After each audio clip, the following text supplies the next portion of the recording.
Hello everybody, hope you're not going totally crazy yet. I'm gonna make griddle cakes now, okay? Seriously having a dose of the giggles, but that's his problem. And actually when he's filming, it makes shade in the kitchen. Griddle cakes are basically soda bread cooked on the hob in my manky pan. Okay, the mankier the better. I'm using a cast iron pan, not aluminium, not ceramic, so nobody has to worry about me grating metal things on it. I'm talking to you, Rebecca. So, what we need to do this is basically the soda bread recipe from what I did last week. So I have 600 grams of flour in here, okay? Plain flour, nothing fancy. I did try it out with gluten-free flour yesterday. This is a teaspoon of bread soda, a teaspoon of salt. The gluten-free flour did not work so well, did it, Saoirse?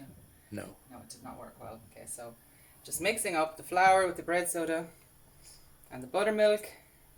It's just the old cheap buttermilk, okay? Have actually run out of bread ourselves, so I have some sourdough proving. But I'll just keep that for myself. This is for you guys. Anyway, yeah. So what are we now, about 2 weeks into the lockdown? 10 days. 10 days. 10 days and counting. It does feel like a very long 10 days. And yeah, personally, I've never cooked as much, but I'm also being a little bit more conscious about what ingredients I'm using. I'm going, well, I'm not really going out at all, you know. So, yeah. Anyway, you can see here, I got this kind of craggy dough business, Craggy Island, craggy dough. I was watching Father Ted last night. It was the episode about Chris the sheep, the winning sheep. And yeah, I love John and Mary the best. You know, the abusive married couple who pretend, you know, as soon as the priest walks in, oh, hello, Father, and then they're beating the shite out of each other.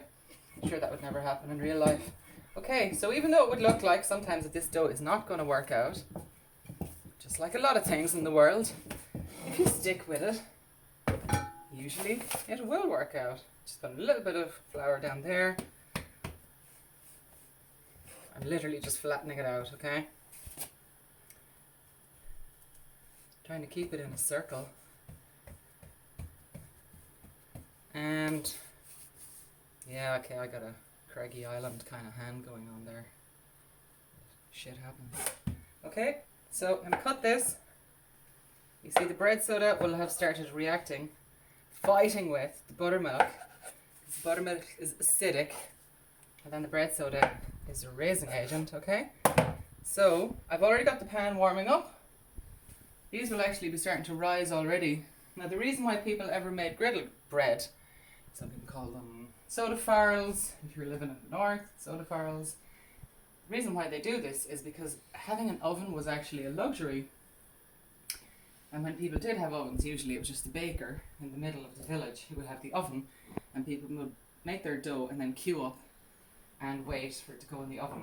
But because traditionally all dough was sourdough, you could wait for ages and ages. Now it's going to be a little bit crowded and I won't be able to turn these over if I put them all in at the same time. Okay, let's get a close up there on that boo-boo. Yeah, you can do some Dutch angles there if you want to. You're going to use this as a project. It doesn't really work. It doesn't work. We gotta find out.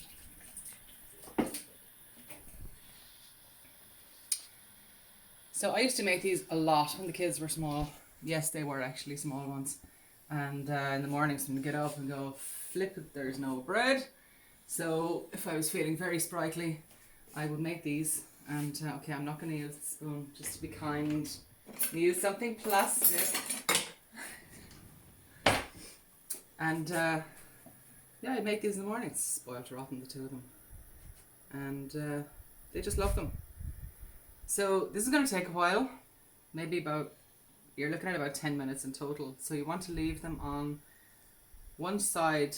Don't be shoving them around, okay? Just leave them there. You want them to get nice and almost black on one side.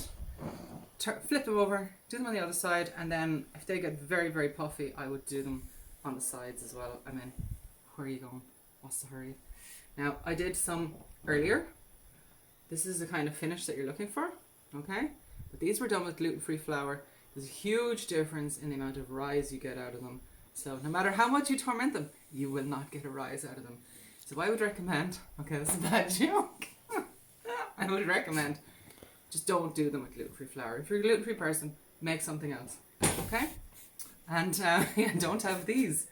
So I'll take some pictures when these are done and report back about how delicious they are with a shitload of butter and maybe a fried egg. Some bacon. Thank you everybody and stay safe. Don't stop.